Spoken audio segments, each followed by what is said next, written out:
이 밤에 저와 여러분 모두가 우리 주님을 더욱더 사랑할 수 있는 밤이 될 수 있기를 바랍니다. 제가 어릴 적에는 이 여름 수양회가 참 우리 심령에 이 부흥의 불길을 일으키는 참 잊지 못할 시간들이었던 것 같습니다. 수양회를 통해서 주님을 만나고 또 수양회를 통해서 하나님 앞에 헌신하고 제 고등학교 시절에 수양회 때 참 하나님을 향한 그 가슴 벅찬 이 감동과 이 은혜를 정말 이길 수가 없어서 예배 시간에 다 이렇게 앉아서 찬양하는데 혼자서 이렇게 서서 찬양하면서 하나님 앞에 다짐했던 적이 있습니다. 주님, 주를 위해서 살고 싶습니다. 저를 사용하여 주시옵소서. 주께서 어딜 가라 하시든지 무엇을 하라 하든지 주님을 위해서 살고 싶습니다. 라고 하는 그런 고백을 했던 그런 수양회가 저에게 있었고, 수양회만 되면 누가 그렇게 말을 한 적도 없는데 서로가 먼저 목 쉬는 경연대회를 했습니다. 목 쉬는 경연대. 그래서 누가 먼저 목이 쉬나, 그쵸? 열심히 찬양하고 열심히 기도하고. 그래서 거의 대부분 이제 많은 청년들이 첫날 그렇게 목이 쉬었던 것 같아요. 이 밤에 목이 쉴 수 있기를 축원드립니다. 기도하면서. 그런 수양의 때가 저희들에게 왔으면 좋겠다 생각을 합니다. 참, 저는 이 수양의 때 이렇게 생각하면 목사님이 전해주셨던 말씀 이런 게 잘 기억이 나지 않는데, 오랜 시간, 2시간, 3시간 혹은 밤을 새워서 하나님 앞에 무릎 꿇고 이렇게 흩어져서, 청년들하고 흩어져서, 고등학교 시절에도 마찬가지고 흩어져서 3, 4모 모여서 함께 부르짖어 기도했던 그것이 기억이 납니다. 여러분, 이 밤에 하나님께서 큰 은혜를 주실 텐데, 이 밤에는 말씀을 통해서도 은혜를 주시고 우리가 기도할 때도 찬양할 때도 하나님께서 큰 은혜를 주실 줄로 믿습니다. 여러분, 마음속으로 기도하십시오. 특별히 우리 자녀들을 위해서 기도하시기 바랍니다. 우리 어린 자녀들이 이 밤에 주님 만날 수 있기를. 그래서 여러분, 저는 이 밤에 우리 자녀들의 눈을 보면서 설교하려고 합니다. 자, 우리 자녀들 눈 뜨세요. 눈 딱 뜨고 목사님 보세요. 목사님 보시고, 제가 기록이 있습니다. 기록. 굉장히 오래전 얘기인데, 이 예배당에서 기록을 세웠습니다. 어떤 기록을 세웠냐면, 설교 가장 오래 한 두려워하지 마십시오. 2시간 반 설교를, 2시간 반 맞아요? 3시간이야? 3시간을 연거푸 쉬지도 않고 설교했던 기억이 있습니다.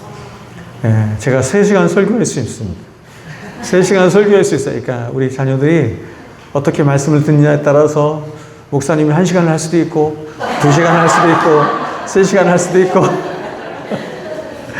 자, 그러니까 이왕에 듣는 거, 이왕에 목사님 이번에 몸이 너무 안 좋아서, 건강이 너무너무 안 좋아서 말씀을 준비하기가 너무너무 힘들었습니다. 정말 너무너무 힘들었습니다. 그래도 몸을 일으켜서 또다시 책상 앞에 나아가고 또다시 기도하며 어찌하든지 말씀을 이렇게 준비를 했어요.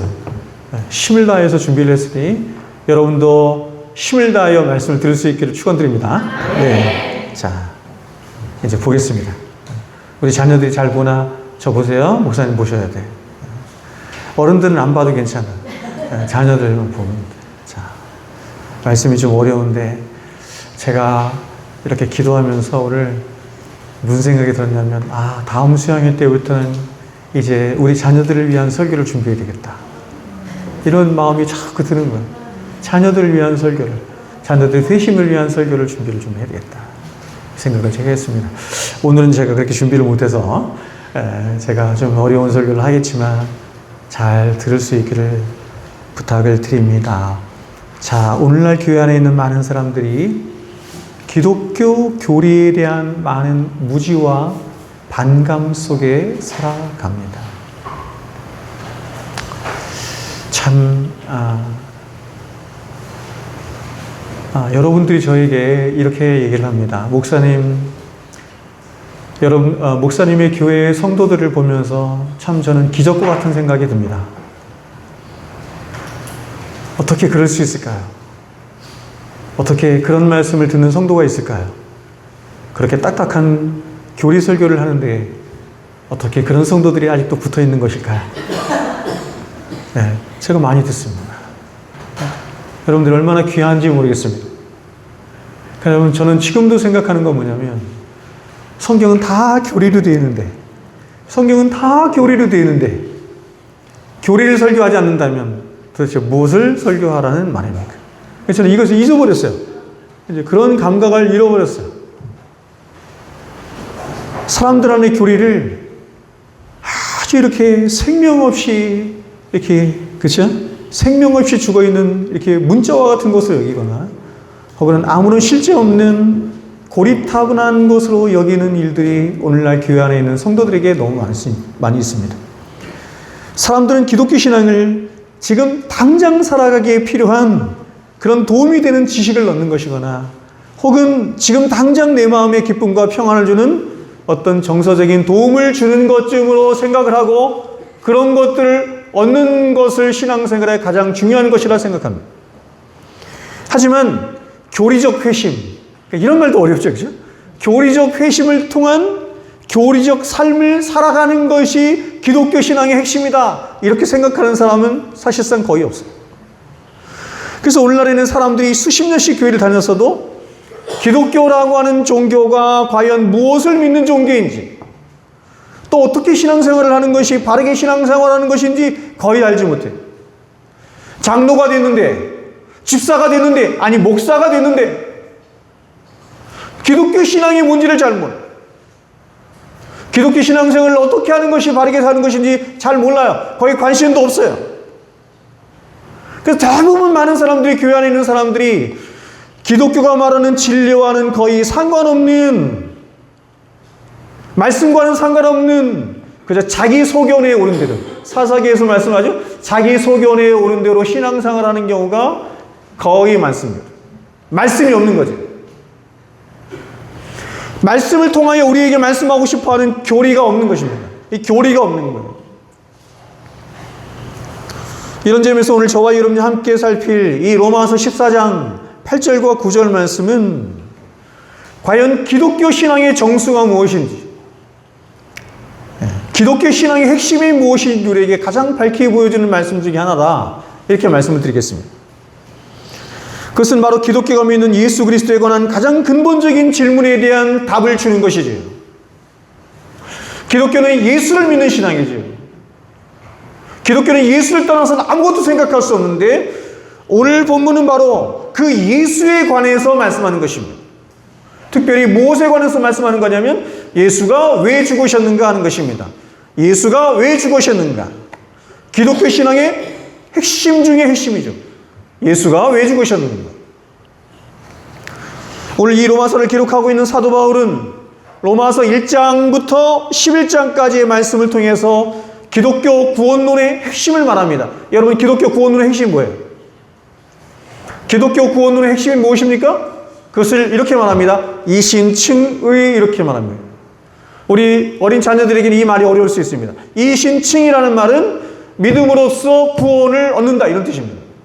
믿음으로써 구원을 얻는다. 우리가 구원을 얻을 수 있는 비결은 오직 한 가지밖에 없으니 그거는 믿음을 통해서밖에 없는 거예요. 근데 이 원리를, 이 교리를 로마서 1장부터 11장까지 장황하게 설파하는 것입니다. 그리고 사도는 이어서 12장부터 15장까지 해서 그렇게 믿음으로 의롭게 된 신자들에게 요구되는 순종의 삶에 대해서 말을 해요. 그런데 어떻게 말하냐면 인과접속사 그러므로를 통해서 말을 해요. 그러므로를 통해서 말한다는 것은 뭐냐면 앞에 있는 1장부터 11장까지 이신칭의의 복음으로 말미암아 당연하게 있어지는 결과라는 것입니다. 당연하게 있어지는 결과로서의 삶을 말하는 거예요. 그러니까 12장부터 16장까지의 삶을 이해하는 것은 그렇게 살 수도 있고 살지 못할 수도 있고, 이런 것을 말하는 것이 아니라 필연적으로 있게 되는 인과 접속사, 그러므로 말미암아 있게 되는 필연적인 삶을 말하는 것입니다. 그러면 여러분, 이 이신칭의 복음의 원리로 말미암아 구원받은 신자들에게 요구되어지는 순종의 삶의 핵심이 무엇이라는 것입니까? 오늘 사도가 이에 대해서 사도가 그 순종의 삶의 핵심을 한마디로 응축해서 말했는데, 그 말씀이 오늘 우리가 읽은 7절부터 9절의 말씀이에요. 같이 한번 읽어볼까요? 다시 읽습니다. 시작. 우리 중에 누구든지 자기를 위하여 사는 자가 없고 자기를 위하여 죽는 자도 없구나. 우리가 살아도 주를 위하여 살고 죽어도 주를 위하여 죽나니 그러므로 사나 죽으나 우리가 주의 것이로다. 이를 위하여 그리스도께서 죽었다가 다시 살으셨으니 곧 죽은 자와 산 자의 주가 되려 하심이니라. 아멘. 여러분, 여기서 먼저 우리 중에라는 말이 있습니다. 우리 중에라는 말은 앞선 1장부터 11장까지의 말씀에 나타난 이 신칭의 복음으로 말미암아 구원받은 신자들을 말하는 거예요. 그런데 그렇게 구원받은 신자들의 삶에서 나타나는 한 가지 공통점이 있다는 것입니다. 이 말은 모든 구원받은 자는 이 삶으로 수렴되어 간다는 것이지요. 그 삶의 핵심이 뭡니까? 그들이 그리스도를 사랑하게 된다는 것입니다. 이 신칭의 복음으로 말미암아 구원받은 모든 신자들의 삶의 핵심은 그리스도를 사랑하게 되는 것입니다.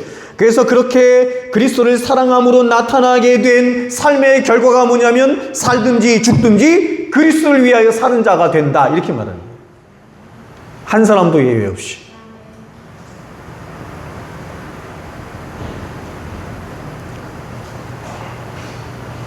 굉장히 오랜 시간 동안 이 부분에 의해서 사실은 학자들 간에 이렇게 논란이 되어 왔단 말이긴 하지만,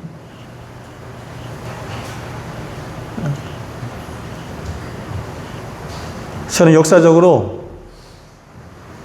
바른 신학과 바른 신앙 위에서 바른 진리의 말씀을 설파하였던 그 위대한 신앙의 선배들을 그대로 따라서 여러분에게 말씀을 드린다면, 저는 여러분에게 담대하게 말씀을 드리고 싶습니다.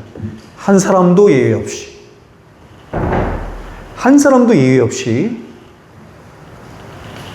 이 신칭의 복음으로 말미암아 구원받은 신자의 가장 중요한 핵심적인 삶의 특징이 뭐냐면, 그들은 살든지 죽든지 그리스도를 위하여 살기를 원하게 된다는 것입니다. 그들의 삶의 유일한 소망이 그리스도가 되는 것입니다. 자, 그렇다면 우리는 여기서 한 가지 중대한 질문을 갖게 되는데, 그것은 과연 이 신칭의 복음의 핵심이 되는 바로 예수 그리스도의 중심이 과연 어떤 의미였으며 또 어떤 효과를 가져온 것이길래 그 효과를 받은 모든 지신한 그리스도인들은 모두가 다 하나같이 그렇게 하나님을 사랑하고 예수 그리스도를 사랑함으로 살든지 죽든지 그리스도를 위하여 사는 자가 되는 것인가 하는 것입니다.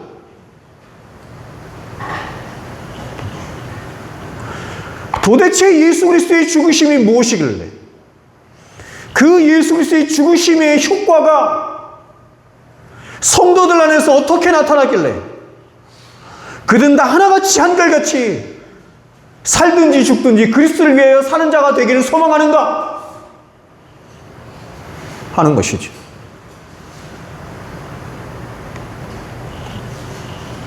이 모든 말을 쉬운 말로 바꾸어서 다시 질문으로 바꾸어 말하면 이렇게 되는 것이에요.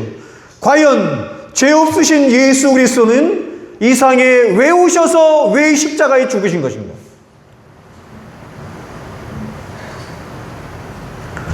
오늘날 교회가 이 구원론, 그렇죠? 이 구원론이 굉장히 잘못된 것 중에 하나가 뭘 묻지 않아서 그러면 이걸 묻지 않아서 그러는 거죠. 왜 죽으셨는가? 왜 부활하셨는가? 그분이 왜 오셨는가? 질문을 안 하는 것입니다. 단순히 사람 중심으로 생각하는 것입니다. 하나님 중심으로 복음을 생각하지 않고 사람 중심으로 생각하는 것입니다. 사람의 중심으로, 사람의 이익으로. 이에 대해서 성경은 크게 세 가지로 예수 그리스도께서 죽으신 이유에 대해서 세 가지 큰 교리적인 해답을 우리에게 주는데, 첫 번째는 이것입니다. 첫 번째는 우리의 죄를 대속하기 위해서 십자가에 죽으셨다는 것입니다. 첫 번째. 두 번째는 뭐냐면 부활하기 위해서 죽으셨다는 것입니다. 부활하기 위해서 죽으셨다는 것입니다. 세 번째는 뭐냐면 오늘 우리가 읽은 본문에 굉장히 확연하게 드러나는데 바로 산자와 죽은 자의 주가 되려 하십니다. 이렇게 말합니다. 오늘 이 시간에는 제가 이 세 가지 중에 첫 번째, 속죄 혹은 대속이라고 하는 것에 대해서 여러분과 말씀을 나누고, 두 번째와 세 번째에 관해서는 내일 이 밤에 여러분과 그 말씀을 함께 나누어 보도록 하겠습니다. 먼저 예수 그리스도의 죽으심의 첫 번째 목적은 바로 창세전부터 예정하신 당신의 백성들의 죄를 대속하시기 위해서 이 세상에 오셨습니다. 오늘날 사람들은 이 대속을 별로 진지하게 생각하지도 않고 그 대속의 의미가 어떤 것인지 사실은 잘 모릅니다. 그러나 우리가 성경을 펴면 성경은 타락한 인간을 구원하시는 하나님의 장엄한 구속의 이야기로 성경은 가득 차 있는데, 그런데 그 모든 구속의 이야기가 바로 이 대속의 교리 위에서 펼쳐나가는 것입니다. 토대가 뭐냐면 대속입니다. 속죄입니다. 여러분, 우리는 흔히 인생을 살아가면서 죄를 짓거나 뭔가 잘못을 하면 그에 상응하는 책임을 지거나 형벌을 받아야 한다고 생각을 합니다. 이것은 이 사회의 법이 있기 때문에 그런 것도 있지만 하나님이 우리에게 주신 자연법 때문에 그렇습니다. 인간은 책임 있는 자로 살도록 필요한 도덕적인 존재이기 때문에 그렇습니다. 그런데 어떤 경우에는 그 어떤 것으로도 책임을 질 수 없을 때가 있습니다. 여러분, 그러한 때가 언제죠? 사람을 죽였을 때 그렇습니다. 즉, 책임이라고 하는 것은 충분한 보상이 이루어질 때 그것을 책임진다, 이렇게 말할 수 있는 것인데, 그런데 어떤 경우에는 이러한 보상이 어떤 보상으로도 보상이 되지 않는 경우가 있는 것입니다. 그 경우가 바로 사람을 죽였을 때인 것입니다. 즉, 누군가가 사람을 죽였을 때 그 사람이 어떤 형벌을 받는다고 해서 그 사람이 그 책임을 다했다라고는 할 수 없어요. 왜냐하면 인간이 할 수 있는 그 어떤 형벌이나 보상으로도 죽은 자를 다시 살려낼 길이 없기 때문에 그렇습니다. 더욱이 그 죄가 사람에게 지은 죄가 아니라 하나님을 향하여 지은 죄라고 한다면 그 죄는 더욱더 무겁고 크고 중하게 되는 것입니다. 왜냐하면 죄를 지은 대상이 하나님이시다라고 하는 것은 무한히 높으시고 무한히 영광스러우신 하나님을 향해서 죄를 지은 것이기 때문에 유한한 인간이 할 수 있는 그 어떠한 보상이나 책임으로도 그 무한하시고 영원하신 하나님을 향한 죄의 값을 보속할 수는 없는 것입니다. 그러므로 여러분, 모든 죄라는 것은 결국 하나님을 향하여 있는 것이죠. 하나님을 향하여 지은 죄든 수평적으로 지은 죄든 모든 죄는 하나님을 향하여 있는 죄입니다. 왜냐하면 세상 모든 만물은 다 하나님의 것이기 때문에 그렇죠. 그렇기 때문에 인간은 단지 그런 죄를 지을 수 있는 가능성과 능력과 의지만 있을 뿐 그 죄를 책임질 수 있는 존재는 되지 못하는 것입니다.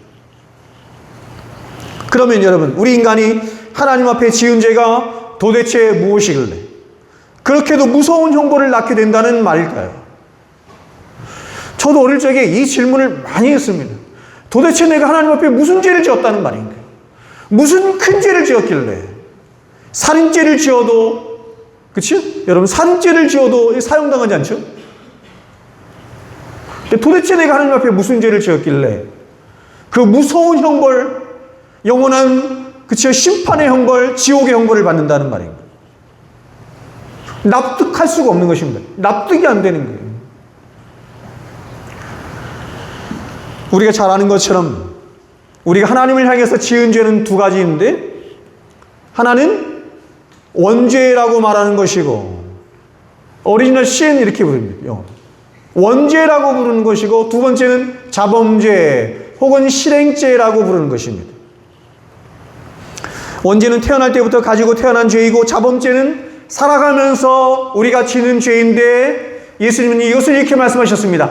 마음과 행실로 지는 죄다, 이렇게 말했어요.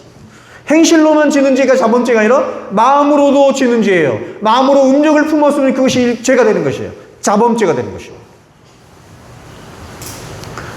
여기서 먼저 원죄는 모든 인간이 유전적으로 물려받은 죄로 인류의 첫 조상이 되는 아담이 범한 죄를 말하는 것입니다. 바로 아담은 하나님이 금하신 선악을 알게 하는 나무의 실과를 따먹은 것입니다.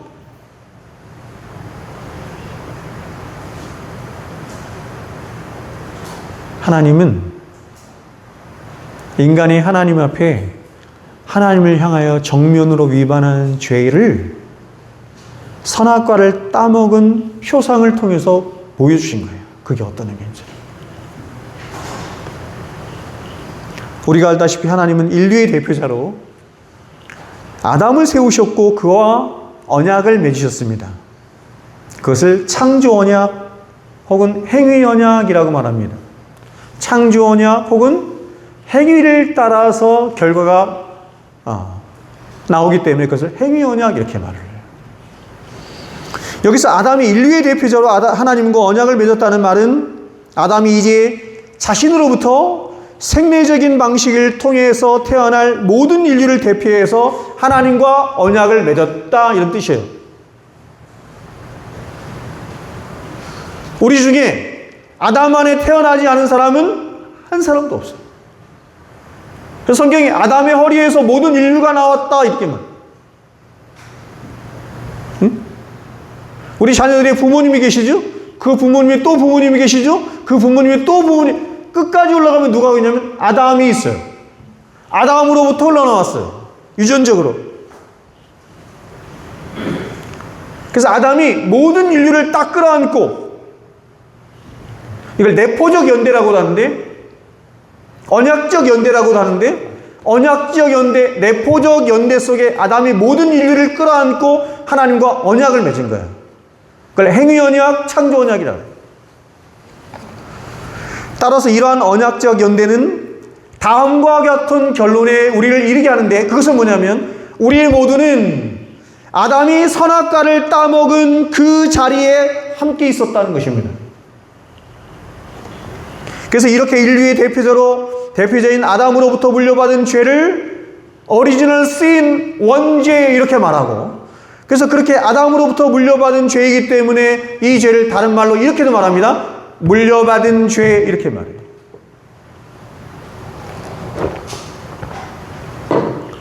사람은 태어나면서부터 마치 바이러스에 감염된 사람처럼 죄에 감염된 자로 태어나는 것이에요. 원죄를 설명할 때 이 바이러스가 굉장히 적절하다고 저는 생각해요. 바이러스예요. 온몸이 바이러스에 감염이 돼 있죠. 열이 나, 이 현상이죠. 막 몸이 뻐근하고 아파, 목이 부었어, 이 현상이에요. 이걸 고친다고 해서 되는 게 아니죠. 어떻게 해야 돼요? 바이러스를 퇴치해야 되죠. 이게 원죄예요.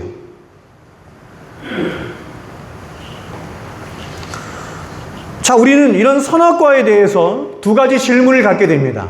우리 자녀들이 갖게 된 질문인데, 자, 목사님 보세요. 우리 자녀들,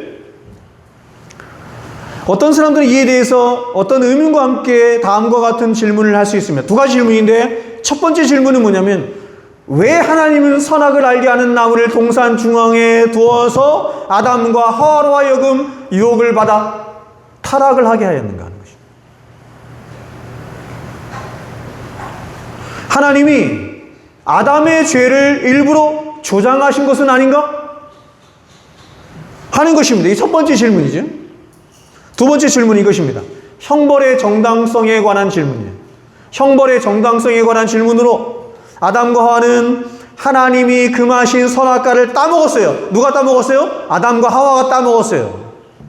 그렇기 때문에 그들이 하나님 앞에 형벌받는 것은 너무나 정당한데 그것까지는 좋습니다. 그런데 우리는 그 열매를 본 적도 없습니다.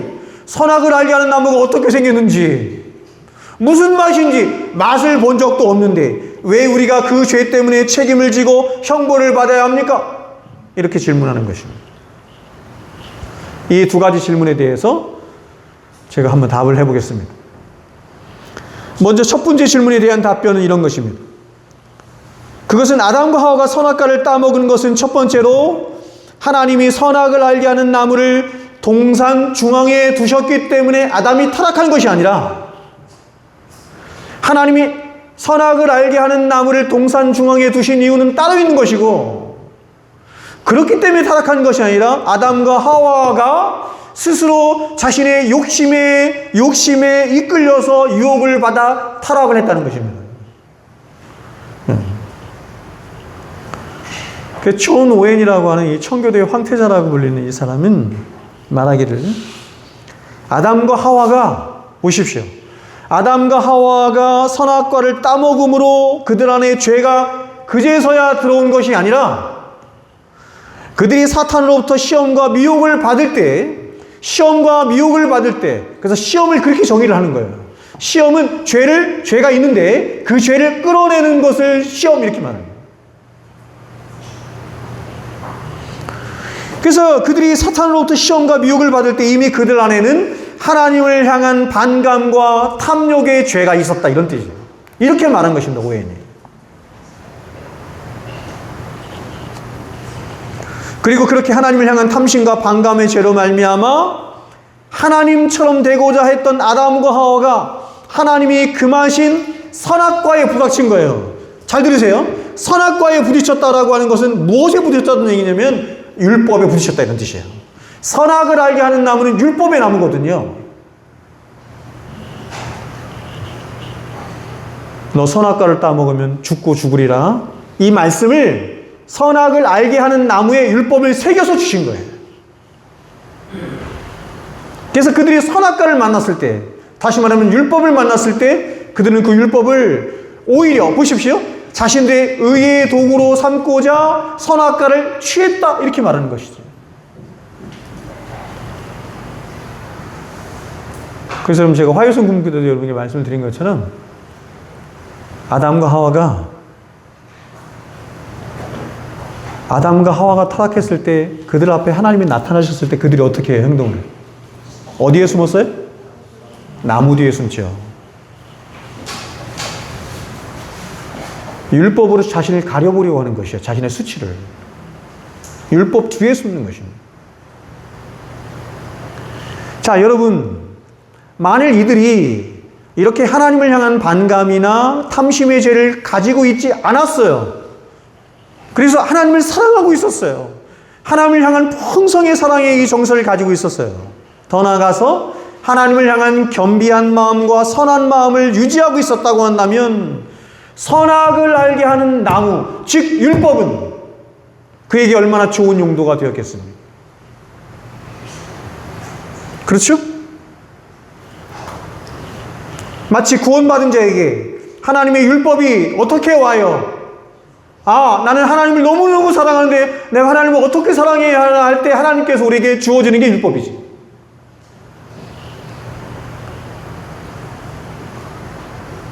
그래서 주님을 사랑하게 될수록 우리는 어떻게 돼요? 율법을 무거운 것으로 여기지 않아요. 무거운 것으로 생각하지 않아요.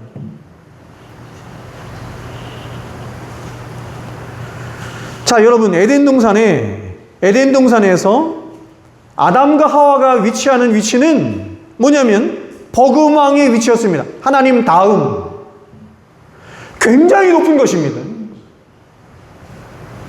지금 하나님이 눈에 안 보이시니까 세상에 지금 왕노릇을 누가 하고 있어요?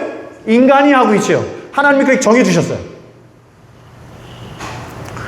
에덴 동산에서 아담과 하와는 하나님을 제외하고 가장 절대적인 위치입니다. 2위가 누구인지 모르겠습니다. 세상에서 2위가 누구인지 모르겠어요. 2위하고 차이가 너무 많이 나. 2위가 사자인지 코끼리인지 모르겠어요. 근데 그런 사자와 코끼리와 비교도 할 수 없을 만큼 높아.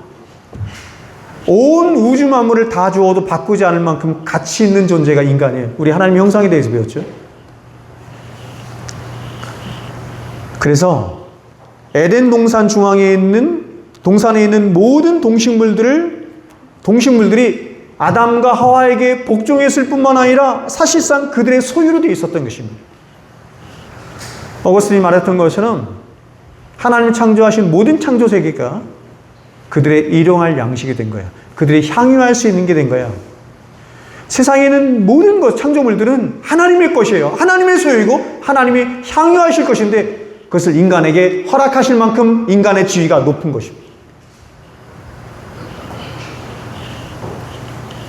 그래서 여러분, 그들은 이렇습니다. 자칫 잘못하면 그들이 너무나 존귀하기 때문에, 그리고 하나님은 눈에 안 보이시기 때문에, 동산에 있는 모든 동식물들이 자신에게 복종하기 때문에 마치 자신들이 에덴 동산의 주인인 것처럼 착각할 수 있는 것이에요. 에덴 동산의 주인인 것처럼, 오늘날 사람들이 인류가 그렇게 하는 것처럼 착각하며 그렇게 마음을 한껏 하나님 앞에 높일 수 있는 것입니다. 그런데 이렇게 이들의 마음이 한껏 높아지려 하다가도 동산 중앙에 있는 선악을 알게 하는 나무를 볼 때마다, 다시 말하면 율법을 볼 때마다, 율법이 뭐라고 새겨져 있는데요? 이 열매를 따먹는 날에 너희가 죽고 죽으리라. 무슨 얘기예요? 하나님이 계시다는 것입니다. 이 동산의 주인은 네가 아니라 하나님이시라는 것입니다.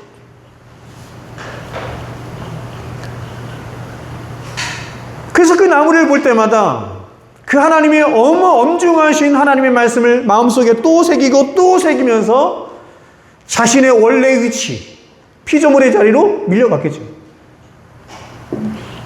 그래서 그들은 나무를 볼 때마다 아마도 이렇게 생각하며 고백했을 것입니다. 아, 그렇다. 이 동산의 주인은 내가 아니라 하나님 그분이시다. 그분은 선하시고 인자하신 하나님으로 우리들에게 비록 에덴 동산에 있는 모든 풍요로운 것들을 다 허락해 주신 너무나 좋으신 분이시지만, 그러나 이 선악을 알게 하는 나무를 통해서 이 동산의 주인이 내가 아닌 하나님이시라고 하는 것을 바로 그 선하신 하나님께서 나에게 또한 알려주시는구나.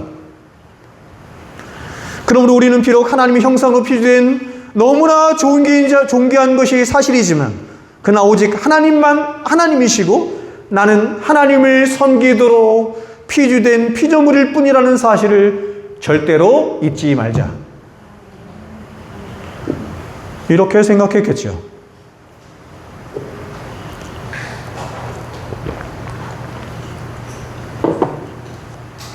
그렇지 않겠습니까?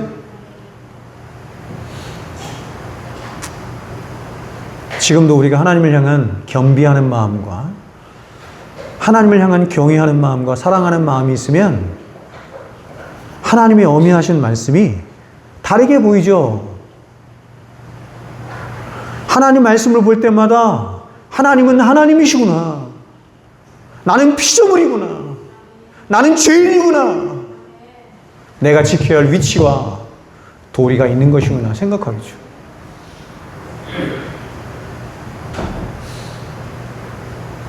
사람이 이렇게 높아져 있으면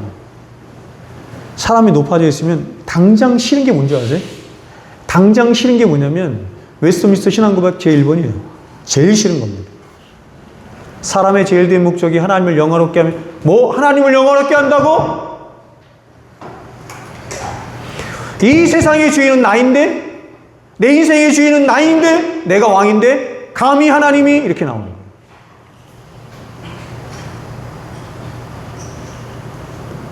두 번째 질문.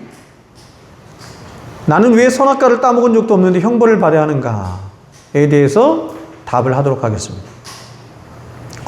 먼저 하나님이 아담과 하와에게 선악을 알게 하는 나무의 열매를 먹지 말라 하신 이 명령은 영원토록 지켜야 할 항구적인 명령으로 주신 게 아니에요.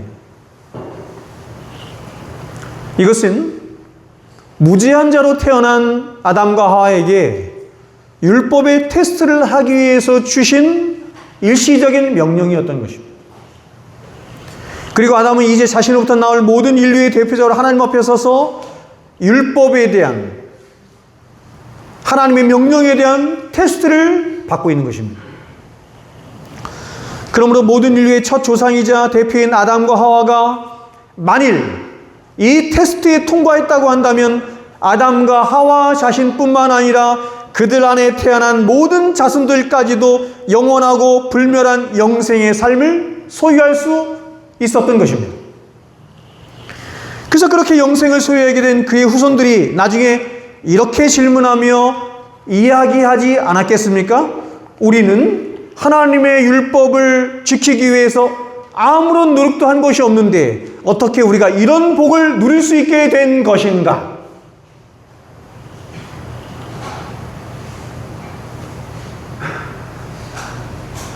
지금 우리는 둘째 아담이신 예수 그리스도가 이 땅에 오셔서 이와는 비교도 되지 않는 엄청난 복을 누리시죠?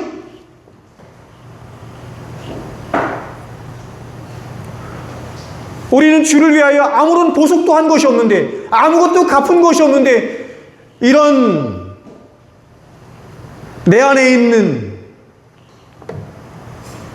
내가 어찌할 수 없는, 살아서나 죽어서나 어찌할 수 없는 이렇게 큰 죄가 용서되었다니, 더 나아가서 내가 하나님을 향해서 아무것도 한 것이 없는데 내가 천국 백성이 될 수 있는 의가 이루어졌다니, 이 두 가지를 누가 이뤘어요? 예수 그리스도가 이루신 거죠. 그러니까 만일 죄가 없는 아담이 하나님의 율법의 명령을 다 순종하여 이루었다고 한다면 그 아담의 자손은 우리도 그렇게 고백했을 거예요. 우리가 한 것이 없는데 아담 때문에 우리가 이렇게 복을 받게 되었구나. 이것을 신학적인 의미로 아까 말씀드린 것처럼 뭐라고 부른다고요? 언약적 연대, 이렇게 부르는 거예요. 언약적 연대. 다 붙었어. 한 몸 안에. 바로 아담은 앞으로 자신 안에서 태어나게 될 모든 인류의 대표자로서 하나님과 언약적 연대를 체결한 것입니다. 그래서 이렇게 아담의 불순종으로 인해 얻게 된 인류의 죄를 원죄라고 하는 것이고, 이 원죄는 모든 인류에게 마치 핏줄처럼 퍼져서 죄를 전가시켰고 또 바이러스처럼 온 인류를 오염시켰는데, 그 죄로 말미암아 모든 인류는 영원한, 이렇습니다, 죄에 대한 책임과 죄에 대한 책임을 죄에 대한 형벌이라고 말해요. 지옥 가는 걸 말하는 거야. 죄에 대한 책임과 또 죄의 오염과 그리고 영원한 부패를 낳았으며, 그리고 죄의 세력으로부터의 끊임없는 공격을 받게 된 것입니다. 그래서 세 가지죠. 하나는 뭐예요? 죄의 책임. 두 번째는 죄의 오염. 세 번째는 죄의 세력. 이렇게 말합니다.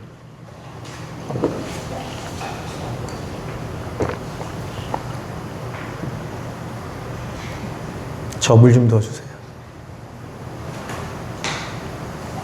이 보리차에 물 좀 넣어주세요. 네. 물당번이 누구세요? 네. 아니요, 물 좀 넣어주세요.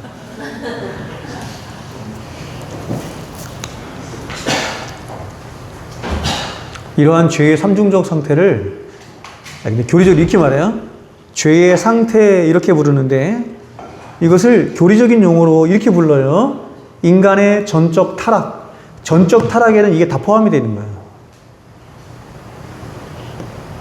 이러한 인간의 전적 타락의 상태에 대해서 에드워드 레이놀즈는 이렇게 말했습니다. 바닷물 한 방울 한 방울에 염분이 존재하듯이 인간의 모든 기능 속에는 죄가 존재한다. 아주 비유가 좋죠? 토마스 그린은 이렇게 말했습니다. 죄는 온 세상을 뒤엎고 있는 홍수와도 같은 것이다.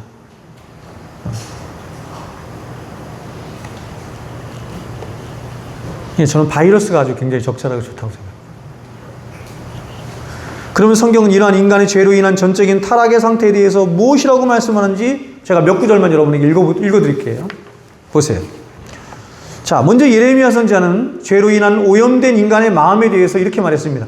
죄로 인해서 오염된 인간의 마음이라는 것은 존재의 좌소가 거하는 것이기 때문에 그냥 존재 자체를 얘기하죠. 성경에 마음 이렇게 말하는 거예요. 이렇게 말하죠.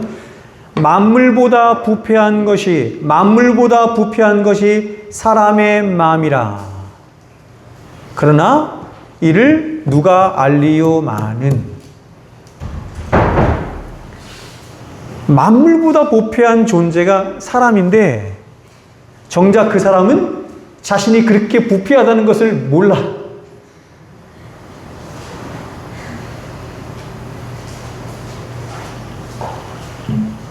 제가 생각할 때 저와 여러분이 하나님 앞에 얼마나 부패한 존재인지를 실제적으로 그 실체를 다 알게 됐어요. 까무러칠걸요? 아주 일부만 알죠.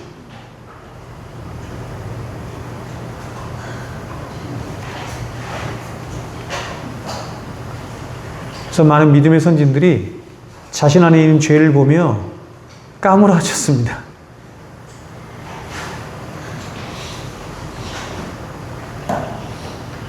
창세기 6장 5절에서 하나님은 죄로 물든 인간의 마음에 대해서 이렇게 말씀하셨죠. 그의 마음으로 생각하는 모든 계획이 항상 악해. 사람이 생각하는 바가 있어요. 사람이 도모하는 바가 있어요. 사람이 계획하는 바가 있어요. 근데 그 다 어떻다는 거예요? 악하대요. 악이 선의 반대잖아요. 그 선은 뭐예요? 하나님이죠. 하나님과 반대되는 일을 한다 이런 뜻이에요.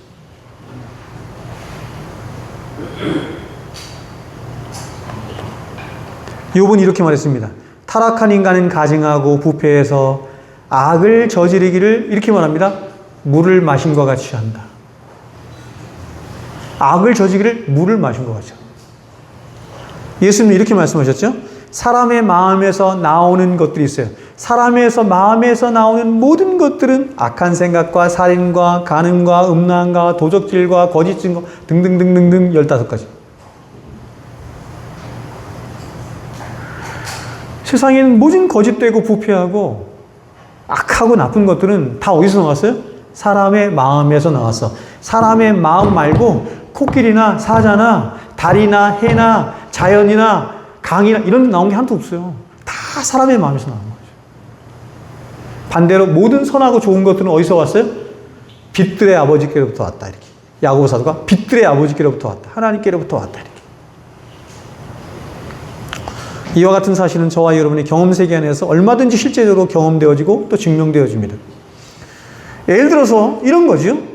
자녀를 키우면 이걸 너무너무 잘할 수 있는데 인간에게 있어서 선은 선이라고 하는 것은 반드시 어떻게 해야 돼요? 학습되고 훈련되어 습득되고 발전될 수 있어요. 학습하지 않으면 선이라고 하는 것은 자연적으로 생기는 게 하나도 없어요. 그리고 선이 우리 안에서 증진이 되려면 어떻게 해야 돼요? 끊임없이 훈련하고 연습해야 돼요. 그러나 반대로 악은 가르쳐주지 않아도 돼.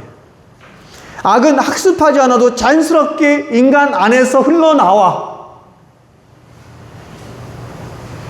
기쁨이 어디 갔어? 쟤 보세요, 쟤.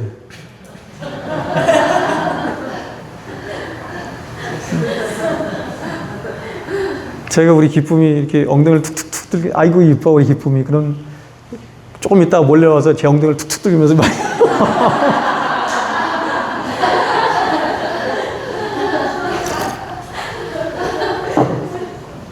그런 거 못된 것을 아빠가 가르쳐줬나?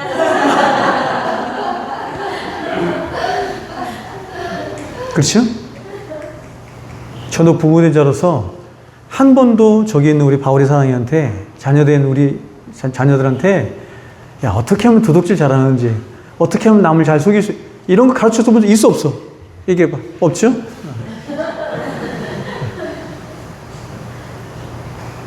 학습하고 가르치는 것은 말씀대로 살아야 된다. 말씀에 순종해야 된다. 이런 거 하면 가르치죠. 근데도 계속 삐딱하게 나가죠. 계속 삐딱하게 나가죠. 그래서 우리가 배웠던 것처럼 언제 배웠어요? 수요일날, 주일날 2번 배웠거든요. 수요일날, 주일날 배웠던 것처럼 죄를 끌어안고 살아가는 존재이기 때문에 어떻게 해야 살아? 끊임없이 개혁해야 돼. 자전거에 비유했어요. 그렇죠? 자전거. 우리의 인생은 죄로 말미암아 인컬리네이션 이렇게 기울기가 있어요. 신앙은요 어떤 것이냐면 이렇게 자전거를 타고 가는데 어떤 자전거를 타고 어디를 가는 거 같냐면 이렇게 오르막길을 가는 거예요. 그래서 페달을 밟지 않으면 여러분 그렇잖아요. 평지에서 페달을 밟지 않으면 가만히 있죠. 근데 우리가 가야 하는 인생길은 그렇지 않고 오르막길을 가야 되기 때문에 페달을 밟지 않으면 뒤로 자꾸 후퇴하는 거예요. 느끼죠?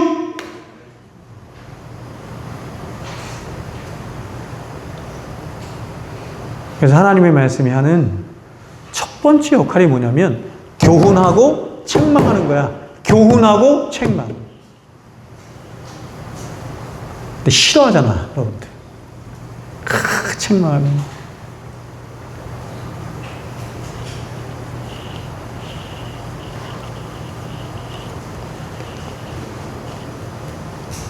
그러면 여러분, 이러한 인간의 죄로 인한 부패와 더러움에 대한 하나님의 조치는 무엇입니까? 왜를?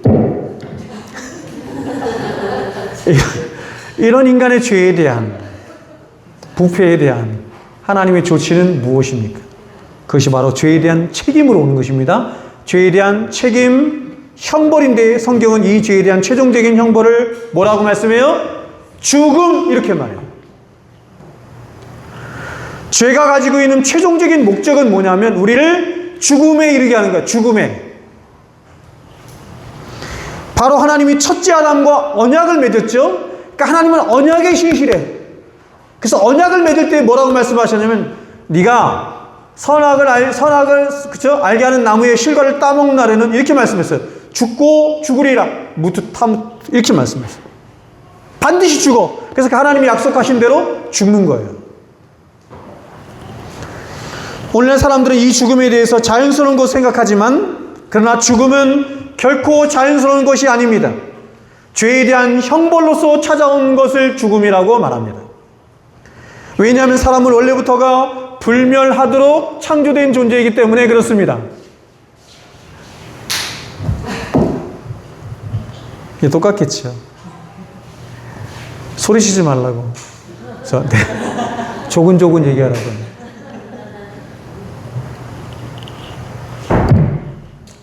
사람은요, 여러분, 하나님이 인간을 창조하실 때 사람을 불멸하도록 창조하셨어요. 됐어요, 집사님? 괜찮아요? 소리 잘 나는데. 괜찮습니다. 불멸하도록 창조하셨습니다. 그러므로 이 죽음은 단순히 사람들이 가장 1차적으로 경험하는 그 죽음, 육체적인 죽음만을 의미하는 게 아니에요. 불멸하도록 창조된 피조된 존재에게 너는 죽으리라 말씀하셨던 것은 그 죽음을 말하는 게 아니라는 거죠. 궁극적인 죽음, 영원한 죽음, 영벌의 죽음을 말하는 거예요. 즉 죽음은 육체의 죽음과 영혼의 죽음으로 나눌 수가 있는데 육체의 죽음은 우리의 육체와 영혼이 분리되어서 우리의 육체가 소멸되어 가는 것을 육체의 죽음 이렇게 말을 해. 이렇게 할까? 그러나 영혼의 죽음은 들리죠? 제가 그냥 생소리를 하겠어. 영혼의 죽음은 들리죠? 안 들려요? 아, 이걸로? 참, 진짜 힘드네요. 아, 이게 되네? 잘 되네요. 됐습니다. 아, 제가 들고 가겠습니다. 들고. 아, 저는 사실 이게 굉장히 거추장스럽고 이상한데, 한번 해보겠습니다. 자, 여러분. 뭐 했어요? 네. 육체의 죽음과 영혼의 죽음은 어떻게 다르냐면, 육체의 죽음은 성경은 사실상 우리에게 죽음을 세 가지를 말하는 거예요. 세 가지. 첫 번째, 육체의 죽음이 있어요.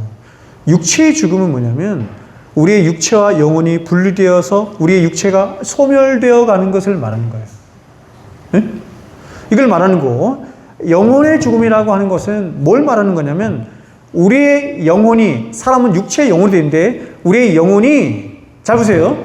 하나님의 영과 그러니까 영이신 하나님과 분리되어서 영원한 형벌에 처해지는 것을 영혼의 죽음 이렇게 말하는 거예요. 여러분, 사람들은 이러한 원죄로 인한 영원한 죽음이 있다는 사실에 대해서도 보세요. 어느 정도 감지를 해요. 하나님이 그거를 감지하도록 하셨어요. 만약에 인간에게 육체의 죽음만 있다고 한다면 사람들이 왜 육체의 죽음을 그렇게 두려워하겠냐고요.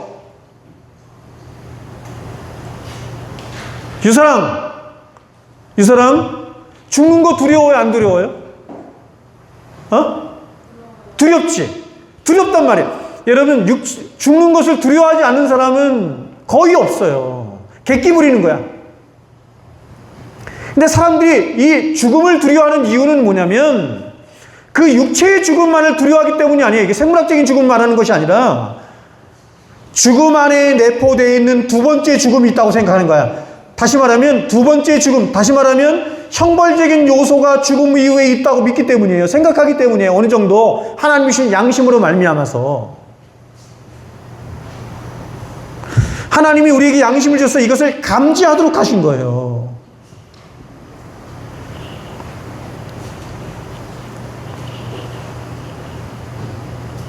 그래서 권선징악이 다 있잖아, 세상에. 그렇죠? 있는 이유가 이거입니다.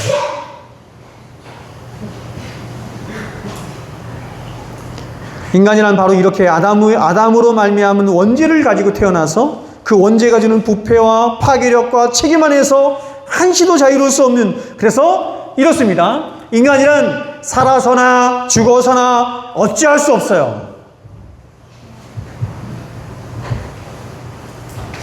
살아서나 죽어서나 어찌할 수 없어요. 죽으면 끝나는 것 같죠? 그렇지 않아요. 인간은 영원히 존재한다니까요. 멸종되지 않아요. 멸하지도 않아요.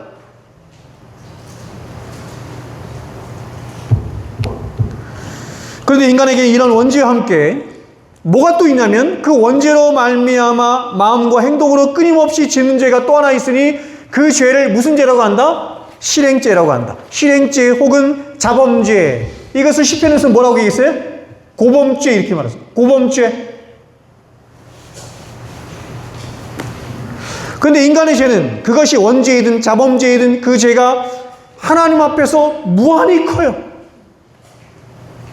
우리의 죄가 하나님 앞에 무한히 큰 거는 원죄 때문만이 아니에요. 원죄도 무한히 크지만 이 원죄에 대해서 성경이 더 핵심적으로 말하지만 우리가 지는 고범죄, 실행죄 또한 하나님 앞에서는 무한히 큰 죄인 거예요. 여러분, 인간이 하나님 앞에 지은 죄의 크기가 얼마나 크고 중요한 것인가 하면 인간이 가지고 있는 그 어떤 것으로도 심지어 인간에게 있어서 가장 소중한 이 목숨을 바쳐서도 죄를 보속할 수 없어요. 죄를 보속할 수 없어요.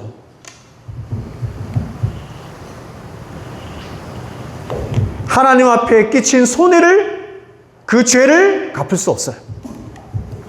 이유가 무엇입니까? 자, 이유를 이렇게 말할 수 있습니다. 여러분, 우리가 죄가 지닌 형벌의 크기를 측정할 때 그 측정 방법에는 크게 두 가지가 있습니다. 먼저 첫 번째 방법은 뭐냐면 아주 일반적인 방식인데 죄를 지은 자가 어떤 죄를 지었는가 하는 죄 몫으로 죄의 크기를 정하는 거예요. 예를 들어서 어떤 사람이 교통법규를 어겼어요? 아니면 거짓말을 했어요? 물건을 훔쳤어요? 아니면 사람의 목숨을 빼앗아 갔어요? 네 가지가 죄의 크기가 다 다르겠죠?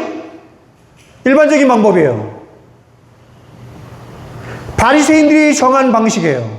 바리새인들은 죄를 정하는 방식도 의를 정하는 방식도 다 그렇게 점수를 매겼어. 이것은 1점, 이것은 2점, 이것은 3점.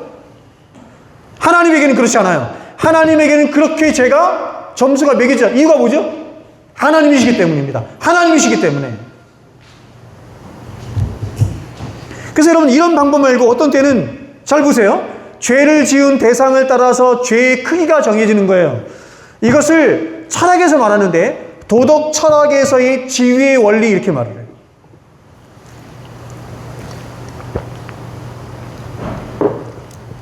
이것을 제가 언젠가 한번 지나가면서 여러분에게 한번 설교한 적이 있어요. 도덕 철학에서의 지위의 원리입니다.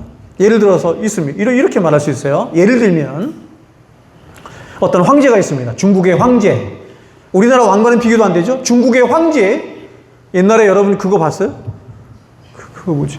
영웅이라는 영화 보셨어요? 영웅이라는 영화에서 이 황제를 시해하기 위해서 어떤 한 사람이 무슨 일을 하냐면 그 황제를 시해하려고 하는 사람들을 시해해 나가요. 이게 죽여 나가요. 왜냐하면 그렇게 죽여나감을 통해서 황제에게 한 걸음씩 5걸음씩 올 수 있는 거예요. 가까이 와서 죽이려고. 사람들이, 신하들이 황제 곁에 올 수가 없어요. 황제가 지극히 높기 때문에. 여러분, 이 황제가 있습니다. 근데 어떤 사람이 그 황제에게 침을 뱉었어. 황제 말하지 말고 김정일이라고 할까? 김정은? 그쵸? 김정은 엘리베이터 같이 탔다가 죽었다며요. 침을 뱉었어요. 그럼 어떻게 돼요? 죽어요, 여러분. 엘리베이터 같이 탔는데도 죽어. 그런 일이 있는 거예요, 여러분, 북한에서는. 그런데 이번에는 어떤 사람이 이렇게 했습니다. 황제에게 반란을 일으켰습니다. 반란을 일으켰어요. 그럼 이 사람은 어떻게 될까요? 죽어요. 침을 뱉어도 죽어요. 욕을 했는데도 죽어요. 반란을 일으켰는데도 죽어요. 사실 중국에서는 반란을 일으키면 어떻게 되냐면 구족을 멸합니다. 구족. 씨를 말.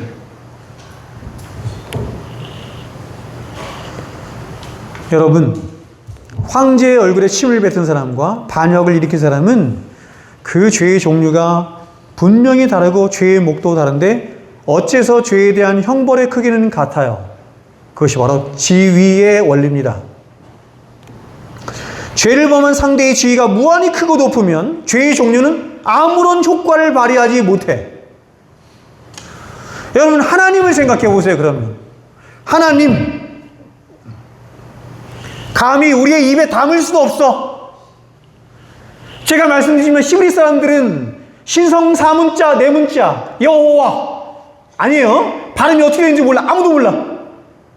왜냐하면 아무도 발음을 안 했기 때문에. 성경에 분명히 이게 내 이름이다, 내 칭호다 라고 하나님께서 이름을 가르쳐주는데 신성 사문자, 구약에 5321번이나 등장하는 그 신성 사문자. 근데 히브리 사람들이 그걸 발음을 못해. 너무 두려워서. 근데 우리는 발음하죠? 마스로 아빠가 발음하기 시작해서 그런 거야. 여호와라고. 그게 체호반지, 여호와인지, 야훼인지, 조용기 목사는 야훼라고 그러대. 몰라요. 그러면 그 하나님의 지위는 어떤 지위예요? 우리가 가히 측정할 수 없어요. 만유보다 크시고 만유보다 높으시고 만왕의 왕이시고 만주의 주가 되신데 성경이 여러분 그 말이 무슨 말인지 아시겠어요? 여러분 그 말이 무슨 말인지 아시겠어요? 이 말의 진위를 여러분이 100분의 1이나 1000분의 1이나 아시겠냐고.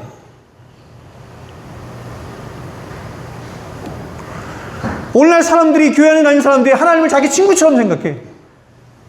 이웃집 아저씨처럼 생각해. 하나님이 머리에 들어오기나 해요? 그분이 측정이나 돼요? 그렇게 크신 하나님, 감히 이름도 부를 수 없는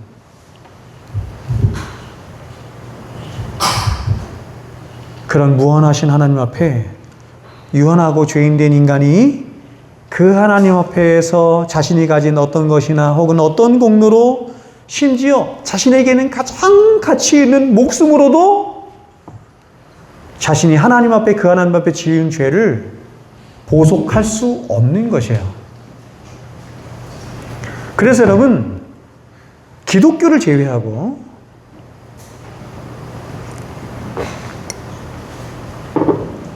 기독교는 하나님을 믿기 때문에 이런 개념이 나온 건데, 기독교를 제외하고 세상에 있는 모든 종교는 뭐가 있냐면 보속의 개념이 있는 거예요.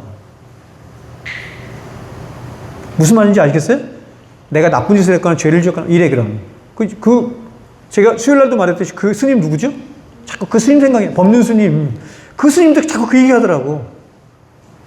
여러분이 죄를 지었다고 생각하고 나쁜 짓을 했다고 하면 좀 착한 일 좀 하래. 그럼 부처님이 그걸 좋게 여겨갖고 좋은 데 보낸다는 거야. 그런 보속의 개념이 모든 종교에는 다 있어요. 왜냐하면 그들이 믿는 신은 하나님이 아니기 때문이에요. 근데 기독교는 뭐라고 했냐면 너희들이 가진 그 어떤 것으로도 보속할 수 없다. 갚을 수 없다는 것이에요. 그러면 그 사람의 죄를 보속하고 대신 갚을 수 있는 방법은 하나뿐인데, 그것은 바로 그 죄를 대신 갚을 수 있는 하나님이 오셔서 보속하셔야 된다. 그게 대속이에요. 그래서 이런 딜레마에 빠진 인간을 구원하기 위해서 하나님이 택하신 방법이 바로 속죄이고 구속이고 대속이에요. 기독교에서 속죄란 이렇게 말해요. 원죄와 자범죄를 지어서 하나님이 심판 아래 있는 인간을 위해서 예수께서 대신 형벌을 받으심으로써 그를 믿는 자들의 죄를 없이 해주는 것, 이게 속죄야. 그러니까 다른 종교에는 이게 없어요, 여러분. 왜냐하면 그들이 믿는 신은 이런 신이 아니거든. 그러면 왜 하나님은 인간을 구원하기 위해서 이런 속죄, 대속의 방법을 택하셨는가?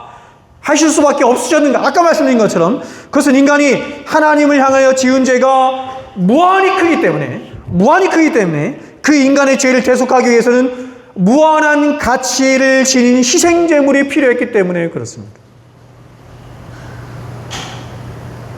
그래서 은혜로만 되는 이유가 그거예요. 어떤 걸로 안 돼요. 은혜가 아니면 안 된다니까요. 은혜로 오신 무한한 영광과 가치를 지신 예수 그리스도의 그 흠없고 점없는 가치로만 돼요.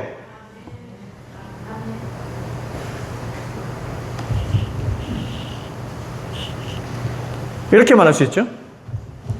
사람으로 이 땅에 오신 예수 그리스도는 사람의 육체를 입으셨기에 인간을 대신하여 죽을, 여기서 이제 대신의 개념이 나온 거야. 대신 죽죠. 그렇죠. 대신 죽어요. 또한 그분은 죄 없으신 하나님의 아들이셨기에 그 희생은 어떤 가치가 돼요? 하나님의 가치가 되는 거예요. 무한한 가치가 되는 것입니다. 여러분, 이 속죄가 얼마나 영광스러운 구원의 비밀인지 하나님은 아담이 타락한 이후로 그 구원이 완전히 성취될 때까지 이 대속의 비밀을 이스라엘 백성들의 모든 역사 속에서 끊임없이 제사를 통해서, 절기를 통해서 수많은 모형과 수많은 사람들과 사건과 모든 것들을 통해서 대속을 가르쳐주신 거예요. 그리고 이러한 대속의 길을 가르쳐주기 위해서 하나님께서 제정하신 가장 대표적인 제도가 뭐냐면 그게 제사제도예요. 제사제도를 한번 보십시오. 여러분, 제사 드릴 장면 한번 보십시오. 제사를 드리는 제사자는 제물을 가지고 와요. 여기 봐, 얘들아. 유바올.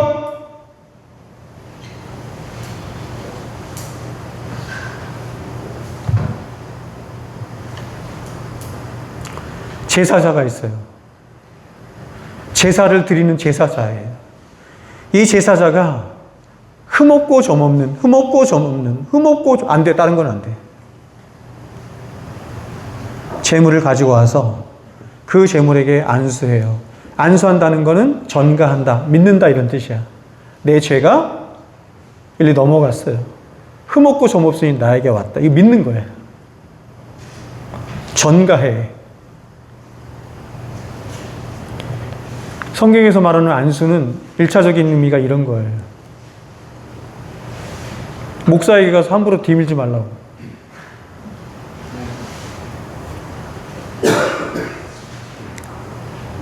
자신의 죄를 짐승에게 전가시킨 후에 그 짐승을 죽입니다.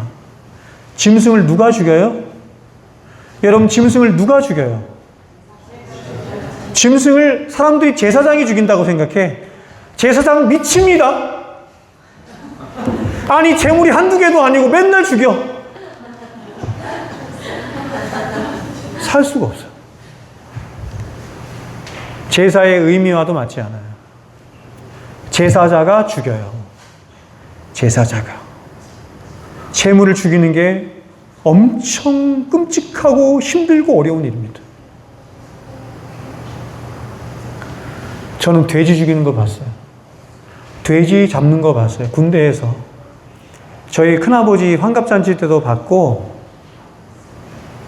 제 고참이 돼지를 잡는 걸 봤어. 그 고참이 아주 흉악한 사람인데,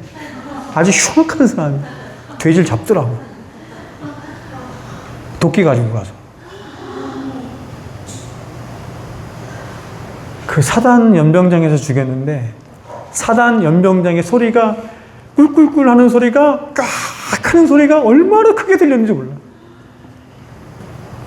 얼마나 비참한지 모릅니다. 피가 낭자해요.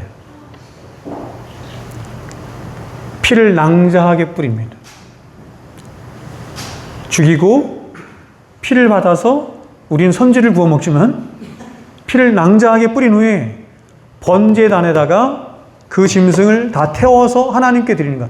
다 태워드리는 거야. 이게 번제예요. 번제는 올라예요, 올라. 히브리어로 올라인데 다 태워드리는 거예요. 그러면 이렇게 제사를 드리는 모든 과정 가운데 제사자는 보세요. 자신을 대신해서 막 울부짖어. 짐승이 내가 울부짖어야 되는 거거든요. 하나님이여 하나님이여 어찌하여 나를 버리시나이까. 이게 우리의 외침이라고 원래.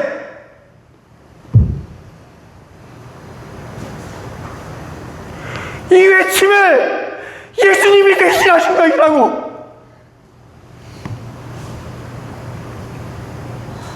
알아야지.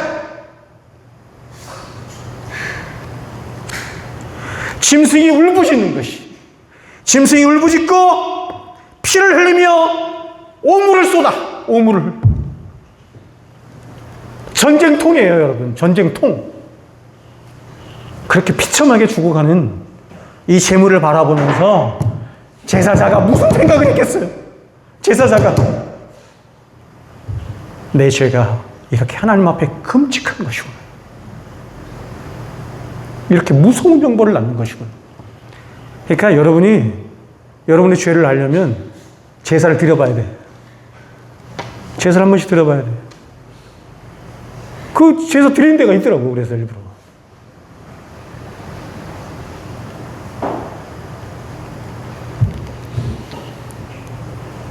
여러분, 이러한 일련의 제사 과정을 통해서 죄인된 인간은 자신이 진짜 죄인이구나라고 하는 것을 깨닫는 것이죠.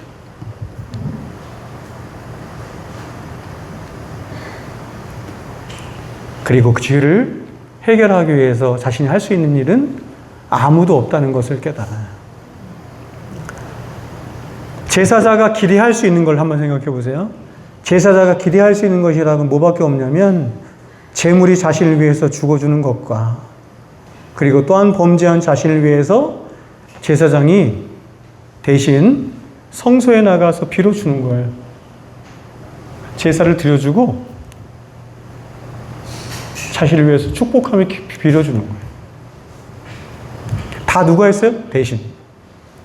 그리고 이렇게 범죄한 자신을 하나님이 인지하셔서 용서해 주시고 은혜 베풀어 주시기를 기대할 뿐 제사자가 자신이 할 수 있는 게 아무것도 없어.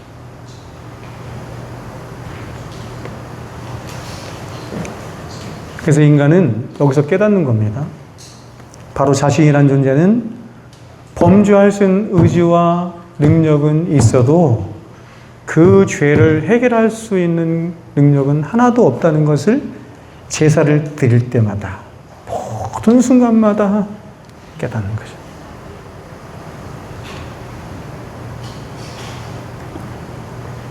우리가 아무리 하나님 앞에 우리의 죄를 애통해하며 밤낮 용서해 주기를 간구한다 할지라도 또한 우리가 아무리 선한 의지를 들여서 하나님 앞에 우리의 죄를 보속하려 한다 할지라도 이런 우리를 불쌍히 여기시고 사랑하시는 하나님의 크신 자비와 긍휼하심과 용서하심과 사랑이 없다고 한다면 무엇보다도 이런 우리를 대신하여 십자가에 죽으신 예수 그리스도의 그 십자가의 의가 없다고 한다면 이 세상 누구도 죄로부터 자유로울 수 있는 사람은 한 사람도 없는 거예요. 응? 자랑할 게 뭐예요, 여러분? 내세울 게 뭐냐고.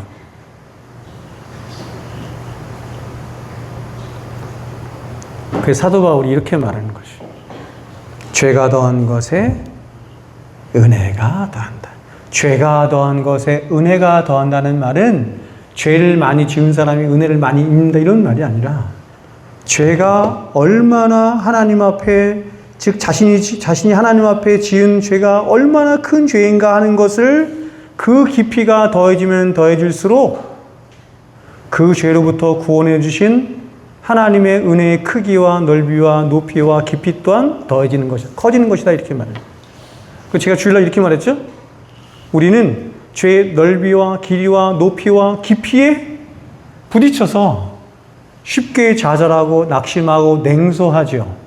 왜 그렇게 쉽게 낙심하고 냉소하고 실망하느냐면 죄가 너무 크기 때문이에요. 죄가 너무 높기 때문이에요. 너무 넓기 때문이에요. 너무 깊기 때문이에요. 그래서 하나님의 은혜도 그렇게 크고 넓고 깊고 위대한 이유가 여기 있는 거예요.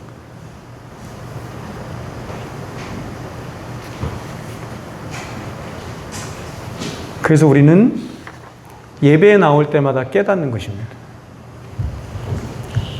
바로 우리가 하나님 앞에 나아갈 수 있는 유일한 길. 자, 지금 여러분 예배에 나왔죠. 그렇죠? 우리 이제 예배 드려요.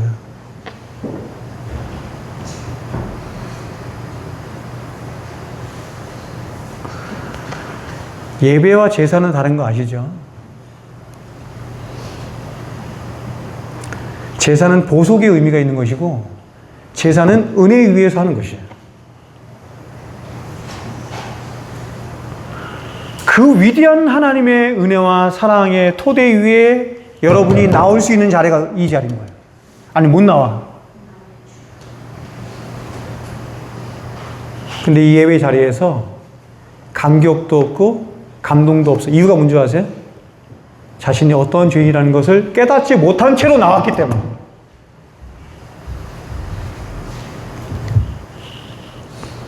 그래서 우리가 거룩하신 하나님의 임재 앞에 나가기 전에 우리는 먼저 우리의 죄와 먼저 마주해야 하는 것입니다. 그래서 우리는 그렇게 마주한 우리의 죄된 실존 아래에서 가난하고 애통하고 상한 심령으로 오직 우리를 대신하여 십자가에 죽으신 예수 그리스도를 의지하여 하나님 앞에 나아갈 때 우리는 그제서야 비로소 위로부터 내려주시는 대가 없는 사제의 은총과 긍휼하신 하나님의 무한한 사랑이 과연 진짜 무엇인지를 알고 깨닫으며 그래서 감사하며 찬송하며 영광 돌릴 수 있게 되는 거죠. 응? 그러니까 오늘날 사람들이 이렇게 감동이 없는 이유가 뭐냐면, 이렇게 감격이 없는 이유가 뭐냐면, 이렇게 무감각한 이유가 있는 이유가 뭐냐면, 가장 근본적인 이유가 다른 걸 말하면 안 돼요. 죄 때문이에요, 죄. 존 라일이 이렇게 말을 하죠. 죄는 기도를 죽이고 기도는 죄를. 굉장히 유명한 말입니다. 기도는 죄를 죽이고 죄는 기도를 죽여. 왜 기도를 못합니까? 자꾸 사람들 딴 핑계 대. 바빠서요, 뭐해서요? 아닙니다. 죄 때문입니다.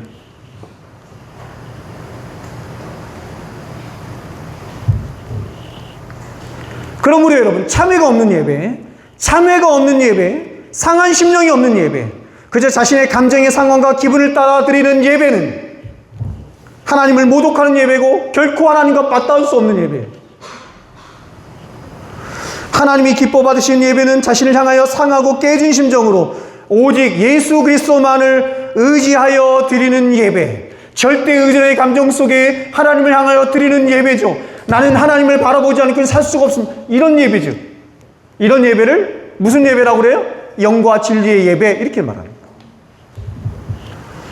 그러므로 여러분, 저와 여러분이 이러한 예수의 십자가의 복음을 진실로 알고 깨달았다고 한다면, 그래서 그 복음으로 말미암아 진정 산자가 되었다고 한다면, 과연 그 대속의 십자가는 저와 여러분을 향해서 무엇이라 말하겠습니까? 그것은 이렇습니다. 이제 나를 살린 십자가와 함께 날마다 나도 죽어서 다시는 예수를 십자가에 못 박은 나 자신을 위하여 사는 자가 아닌, 오직 나를 사랑하사 나를 위하여 십자가에서 죽으신 예수를 위하여 사는 자가 되라고 말하는 것입니다. 그 십자가가. 그러한 삶이 예수 십자가 복음으로 말미암아 진정으로 다시 살게 된 자, 로마에서 말하죠. 산자예요, 산자. 그래서 베드로는 우리에게 예수 그리스도의 대속의 죽음이 가진 목적을 이렇게 얘기했어요. 고린도후서 5장 15절입니다. 저가 모든 사람을 위하여 대신하여 죽으심은 저가 모든 사람을 위하여 대신하여 죽으심은 이제 목적을 얘기해요. 산자들로 하여금 그 십자가의 복음으로 말미암아 다시 살게 됐어요. 산자들로 하여금 그 산자는 다시는 저희 자신을 위하여 살지 않고 오직 저희를 대신하여 죽었다가 다시 사신 자를 위하여 살게 하려 하십니다. 사도 바울도 똑같이 얘기하는데 보세요. 이렇게 말합니다. 내가 그리스도와 함께 십자가에 못 박혔나니 그런즉 이제는 내가 산 것이 아니요 오직 내 안에 그리스도께서 사신 것이라. 이제 내가 육체 가운데 사는 것은 나를 사랑하사 나를 위하여 자기 몸을 버리신 하나님의 아들을 믿는 믿음 안에서 사는 것이라. 주인이 바뀌는 거예요. 그래서 여러분, 본헤퍼가 우리가 정직하게 복음서를 읽어보면 복음서에 나타난 예수님은 우리를 향해서 이렇게 말한다고 말했습니다. 너희는 다 내게 오라. 여러분, 이걸 복음이라고 말해요. 본헤퍼가. 예? 이게 복음의 응답이에요. 오늘 이렇게 말합니까? 너희는 다 내게로 오라. 그리고 나와 함께 하나님의 영광을 위하여 죽자. 내가 하나님의 영광을 위하여 하나님의 말씀에 순종하며 그분의 영광을 위하여 죽음까지 짊어졌던 것처럼 너희도 나와 함께 죽자. 그것이 너의 영광이니라. 이렇게 말합니다.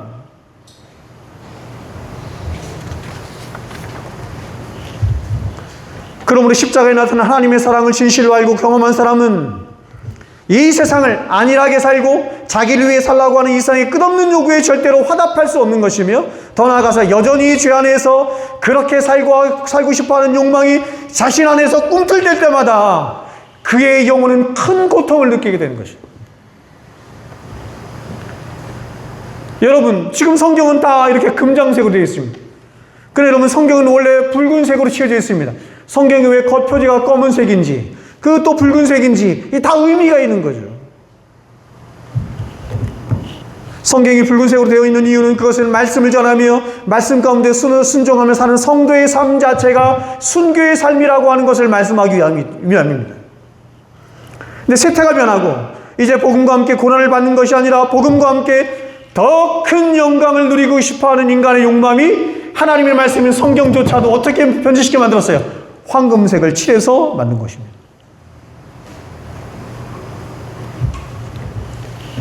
십자가의 복음을 진정으로 알고 경험한 그리스도의 삶은 이래도 좋고 저래도 좋으며, 그렇다고 해서 은혜도 싫지 않은, 그저 술에 술 탄 듯 물에 물 탄 듯 타는 신앙은 없어요.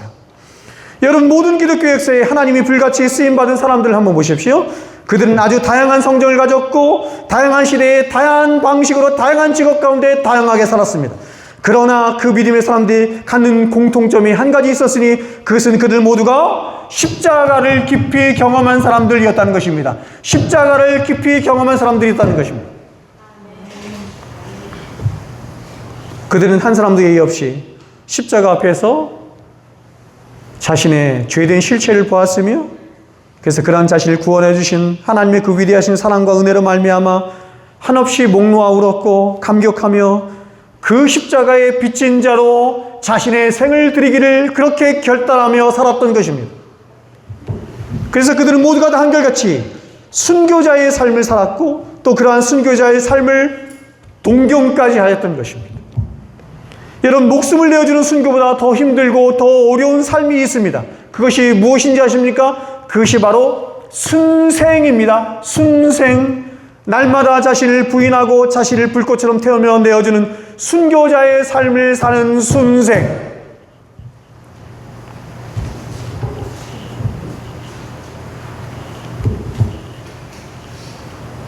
여러분 어떻습니까?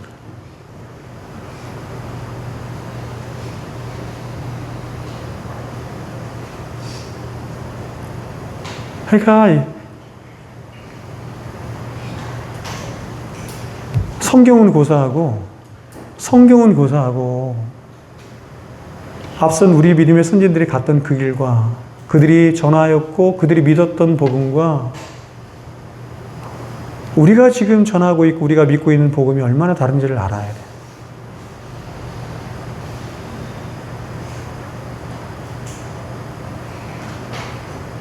그래서 저는 가끔 이렇게 염려를 합니다. 하나님 앞에. 제 자신에 대해서도 그렇고 제가 목회하는 사랑생교회와 성도들을 향해서도 그렇고 사도가 그렇죠. 고린도서에 있었던 그 근심 있죠. 근심. 그 근심을 하는 것이.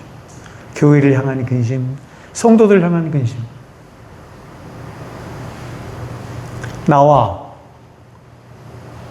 우리 사랑생교 성도들의 믿음은 과연 하나님 보시기에 합당하신 믿음인가?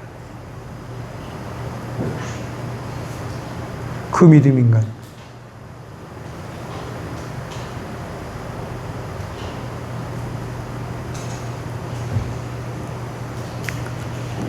오늘을 살아가는 현대의 성도들의 이 신앙이 뭐냐면 감격이 없는 거예요.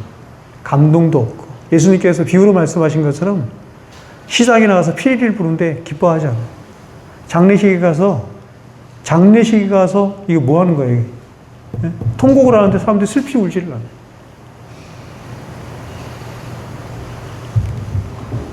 성도의 모든 삶의 중심에 예수 그리스도의 십자가가 있는데, 그런데 십자가가 오늘을 사는 저와 여러분에게 너무 이렇게 희미해져 있는 거야. 십자가 설교를 잘 하지도 않아.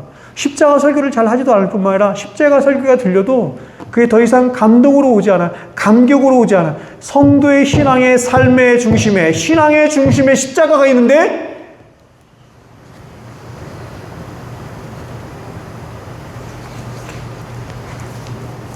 십자가가 메마른 것입니다. 여러분, 모든 시대의 모든 성도들의 타락은 이 십자가가 아무것도 아닌 것으로 여겨지는, 그래서 그 십자가에서 더 이상 참회나 감동이나 어떤 능력도 갖지 못하는 그런 메마르고 생명 없는 십자가로 우리에게 있을 때인 것입니다. 지금 우리는 어떻습니까? 제가 예전에 이 얘기하고 제가 오늘 설교를 마치겠습니다. 2008년도였습니다. 2008년. 거의 한 20년 가까이 됐겠죠? 2008년도에 제가 청년들을 데리고 중국에 갔습니다. 중국 장춘에 가서 사역을 했는데 너무 놀랍고, 그래서 제가 거기 사역을 하고 어떤 생각을 했냐면, 내가 여기서 눌러 살고 싶다 생각해요. 눌러 살고 싶다. 그 살벌한 곳에 하나님의 은혜가 정말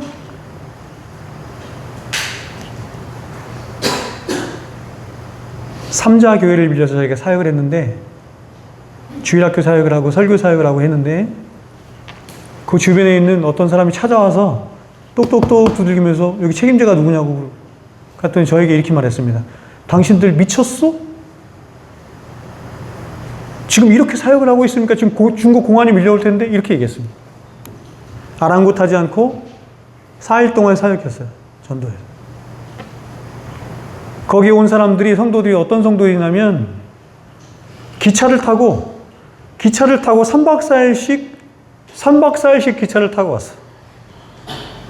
1500km, 2000km 버스를 타고 왔어요. 잘 데가 없어서 장의자에서 자고 바닥에서 자라고.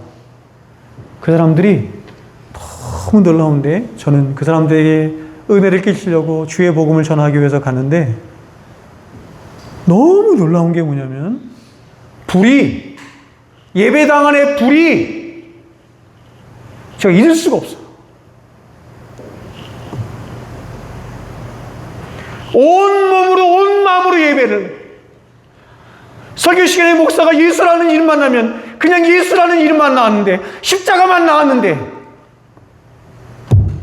사람들이 통곡하고 울고 난리가 났어요. 20년도 되지 않았습니다.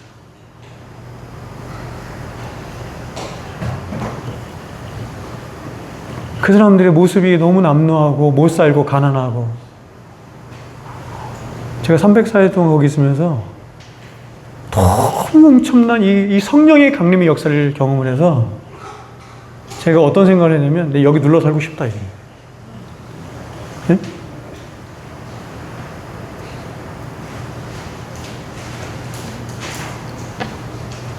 지금은 피리를 불어도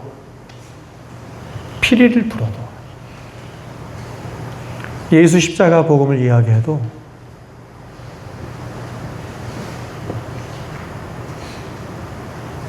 이렇게 마음이 단단할 수 있을까?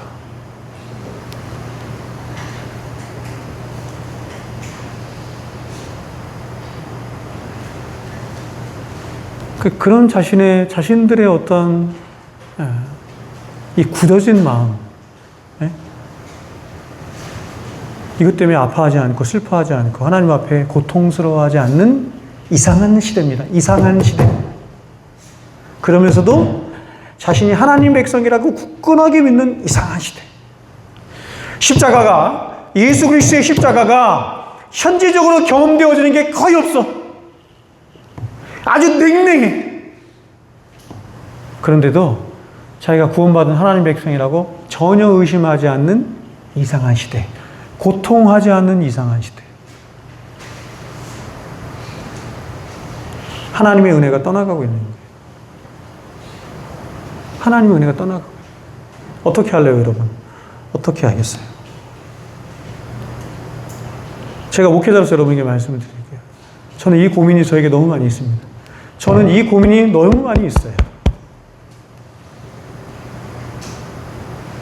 저는 저 여러분들에게 전해주는 그 말씀들이 제가 열심히 공부하고 제가 나름대로 열심히 공부하죠. 항상 부족하다고 생각하지만 그러나 그것이 제가 가장 염려하는 게 뭐냐면 여러분의 머리에만 이렇게 머물러 있는 거예요.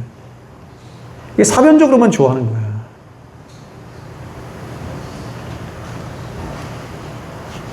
진리가 여러분 안에 살아서 역동적으로 움직여야 되는데 십자가가 살아서 여러분 안에 역사를 해야 되는데 능력 있게 역사를 해야 되는데 너무 고통스럽습니다. 너무 고통스럽습니다. 근데 그 가장 고통스러운 이유가 뭐냐면 제가 그렇기 때문이에요. 제가 그런 거죠. 이거 어떻게 해야 되나? 어떻게 해야 되나? 어떻게 해야 되나? 예? 하나님 앞에 울어도 보고 이래도 보고 저래도 보고 그래서 제가 피난처로 삼은 것이 이제 그거죠. 처치 주는 가서 말씀을 같이 함께 나누고 공부하는 거. 그래도 안 되고 그래도 조금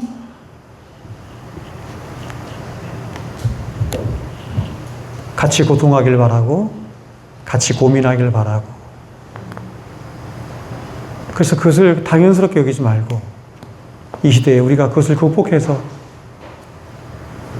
하나님이 정말 기뻐하시는 그 신앙으로 십자가 신앙으로 거듭나는 저와 여러분 될 수 있기를 주의 이름으로 축원드립니다. 같이 기도 한번 하겠습니다. 찬송 하나 할까요? 찬송 하나 하고 기도하겠습니다.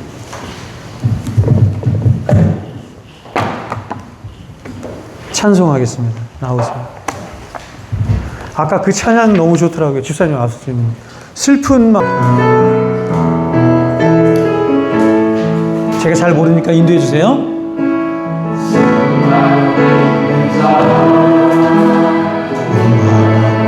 병든 자 누구든지 부르시오.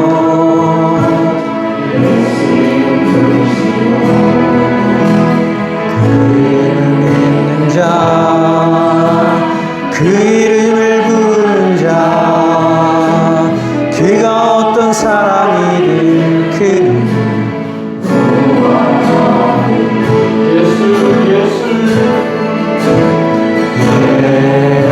예수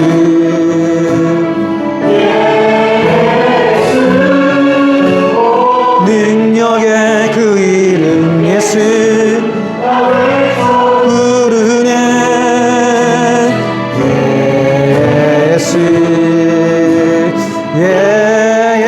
예수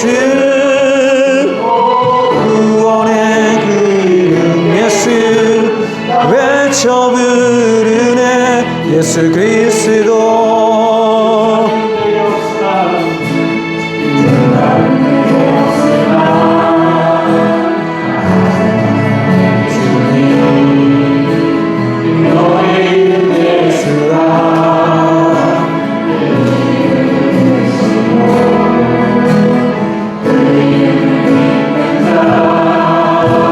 그 이름을 부르는 나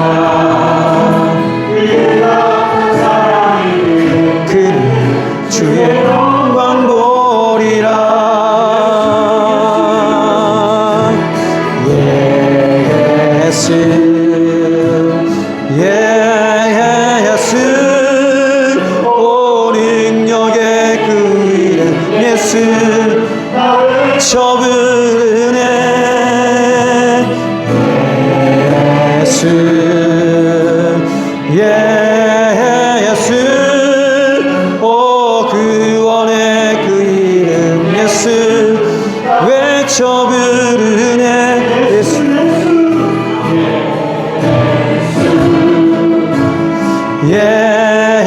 예수 오 능력의 그 이름 예수 저 부르네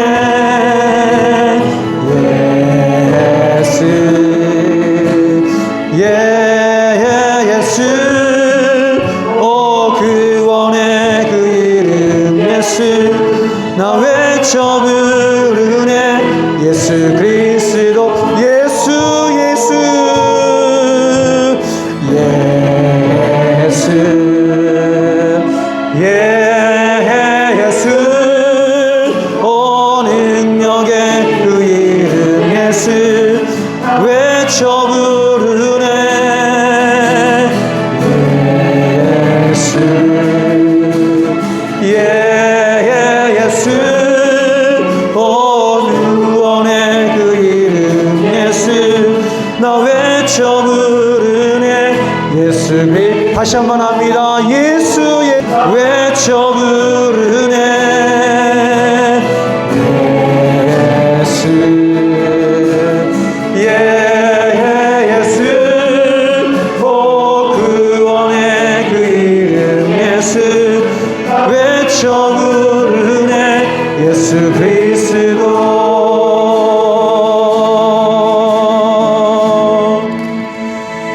주여 크게 한번 무릎 같이 한번 기도합니다 주여 귀하신 우리 하나님 아버지 그랬습니다 귀하고 복되신 우리 하나님 아버지 그랬습니다 아버지여 우리를 불쌍히 여겨 주시옵소서 아버지여 우리를 긍휼히 여겨 주시옵소서 우리의 영원한 소망은 십자가뿐인 것입니다 우리의 영원한 생명은 십자가뿐인 것입니다 우리를 다시 살게 하는 것도 십자가뿐인 것이옵니다 우리의 영원한 소망은 십자가뿐처럼 그러하지 않는 아버지 정말 그렇게 하나님 아버지가 다 굳어있는 그런 철필과 같이 아버지는 마른 막대기와 같이 그런 바위와 같이 굳어져 있는 우리의 심령을 주여 이 시간 성령의 물로 우리를 녹여주시옵소서 우리를 녹여주시옵소서 우리를 무릎 꿇게 하여 주시옵소서 십자가에 무릎 꿇게 하여 주시옵소서 우리의 죄를 보게 하여 주시옵소서 우리의 죄악됨을 보게 하여 하나님 아버지 우리는 예수에 대해서 너무나 모릅니다 우리 십자가에 대해서 너무나 모릅니다 그 십자가가 무엇을 의미하는 것입니까 그 대속이 무엇을 의미하는 것입니까 우리는 알 수가 없습니다 냉랭합니다 십자가를 두고 냉랭합니다 하나님 아버지여 우리의 심령을 고쳐주시옵소서 우리의 심령을 고쳐주시옵소서 우리는 지금도 이스라엘 백성들처럼 말라기 시대의 이스라엘 백성들처럼 우리가 언제 주를 멸시하였습니까 언제 우리가 주님께서 우리를 사랑하셨습니까 우리가 언제 주를 멸시했습니까 우리가 고백하고 있습니다 주여 우리를 용서하여 주시옵소서 그토록 우리가 주를 멸시함에도 불구하고 우리가 주를 하나님 아버지 그토록 대적함에도 불구하고 우리는 알지 못합니다 이런 우리를 불쌍히 여겨 주시옵소서 우리를 긍휼히 여겨 인도하여 주시옵소서 십자가 앞에서들이 자신들의 죄를 보고 회개하는 일이 있게 하여 주시길 소망합니다 오 거룩하신 여호와 우리 하나님 아버지여 도와주시옵소서 우리의 힘으로 우리의 내으로 되지 않는다는 것을 이 시간 고백하지 않을 수가 없습니다 아버지 그것 주여 역사하여 주시옵소서 성령의 불로 역사하여 주시옵소서 이대로 살아서는 안 됩니다 이대로 살 수는 없습니다 이대로 이렇게 하나님 아버지 아무런 감동도 없이 아무런 능력도 없이 아무런 주님 앞에 헌신도 없이 그렇게 살 수는 없습니다 우리 주님께서는 우리를 위하여 아낌없이 자신의 목숨을 다 내어주셨습니다 그 십자가의 능력으로 우리를 고쳐주시옵소서 성령의 능력으로 우리를 고쳐주시옵소서 우리 또한 주님처럼 그렇게 하나님의 영광을 바라보며 그 영광 안에 즐거워하며 그 영광 안에서 주님을 위해서 살 수 있는 그런 믿음의 용기를 가질 수 있도록 주님 영광을 올라 너와 내 자녀를 위하여 올라 우리 주님께서 말씀하셨는데 우리는 자녀들을 위해서 울지 않습니다 아니 우리 자신을 위해서도 울지 않습니다 이렇게 냉랭할 수가 없습니다 우리의 죄 때문에 울지도 않습니다 복음이 들려지는데도 우리는 즐거워하거나 우리는 기뻐하거나 우리는 영광스러워하지 않습니다 우리는 어떻게 된 존재들입니까 주님 우리를 고쳐주십시오 하나님을 멸시하고 있음에도 불구하고 우리는 하나님을 멸시한다고 말하지 않고 있습니다. 하나님 이런 우리를 고쳐주시옵소서. 하나님의 영광을 보는 것을 즐거워하지 않습니다. 나의 영광을 보는 것을 즐거워하는 이 악한 세대에 우리도 또한 그렇게 동참하고 있지는 않은지요. 우리를 불쌍히 여겨 주시옵소서. 주님이여 우리에게 영광을 보여주시옵소서. 회개형을 부어주시옵소서. 우리 자녀들에게 회개형을 부어주시옵소서. 이 밤에 저들의 영혼을 고쳐주시옵소서. 우리의 영혼을 고쳐주셔서 우리를 새롭게 하여 주시옵소서. 이 밤에 우리를 만나 주시옵소서. 더 이상 지체할 수 없습니다. 기다릴 수 없습니다. 믿을 수 없습니다. 더 이상 믿을 수 없습니다. 더 이상 뒤로 갈 수 없습니다. 핑계댈 수 없습니다. 언제까지입니까 하나님 아버지? 언제까지입니까 하나님 아버지? 도와주시옵소서. 바닥까지 떨어진 하나님의 은혜이지만 그 은혜 붙잡고 나아가길 원합니다. 이 밤에 우리를 변화시켜 주시옵소서. 이 밤에 우리를 변화시켜 주시옵소서. 이 밤에 우리를 십자가 앞으로 인도하여 주시옵소서. 십자가의 능력이 우리를 변화시킬 줄로 믿습니다. 성령의 사람으로, 예수의 사람으로, 하나님의 사람으로 우리를 변화시켜 주시옵소서. 예수 그리스도의 이름으로 기도하옵나이다. 아멘. 우리 계속해서 같이 기도합니다. 내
언젠가 그랬을 것입니다.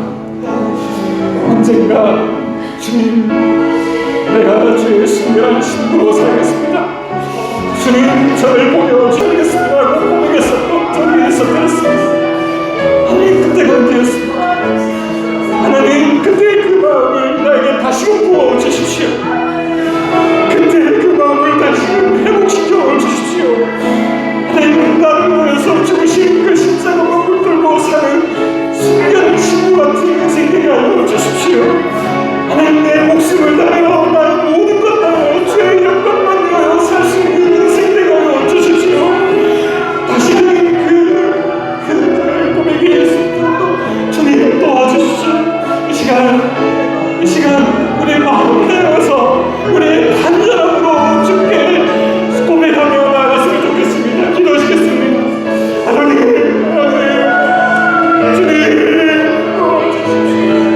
주님, 내가 그렇게 살기를 소원합니다. 하나님, 내가 그렇게 다시금 살기를 소원합니다. 하나님, 제 순결한 신부가 되기를 소원합니다. 하나님, 그렇게 기도하지 못했습니다. 하나님, 때로는 어려운 길을 갈까 봐, 하나님, 때로는 내가 서러운 길을 갈까 봐, 하나님, 그렇게 기도하지 못했습니다. 하나님, 가슴으로 이 택함을 이루어주시면 합니다. 하나님, 그렇게 기도하지 못했습니다.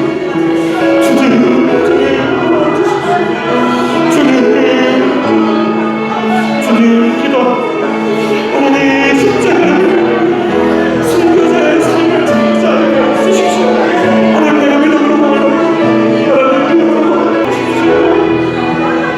하나님, 내 주의 찬양을 하나님, 나의 성민이 하나님, 내가 나타나지 않고서 하나님, 내가 드러나지 않고서는 섭섭해하며 하나님, 얼마나 가까운 하나님 아버지, 내 의가 드러나지 않고서는 하나님, 나의 모든 의가 기록될 수 있도록 하나님, 나의 모든 삶 속에서 하나님, 나의 모든 인생 속에서 주님 부르시는 그날까지 하나님 감사합니다. 하나님 때문에 내가 날마다 갱신되어져 가는 그런 교회 되게 하여 주십시오. 그 말씀이 살아있으셔서 우리에게 날마다 감격이 되는 그런 교회 되게 하여 주십시오. 사랑하는 목사님과 사랑하는 직분자들이 예수 그리스도의 그 영광, 우리 하나님의 영광만 위하여서 날마다 애쓰는 교회 되게, 사람이 드러나지 않고 예수 그리스도만 높여지는, 그분이 흥하고 날마다 우리는 세해져가는 그런 귀한 교회 되게 해달라고, 이 세상의 소금과 같은 교회 되게 해달라고, 이 세상의 빛과 같은 교회 되게 해달라고, 우리 교회를 위해서 같이 기도하십시다. 하나님, 하나님,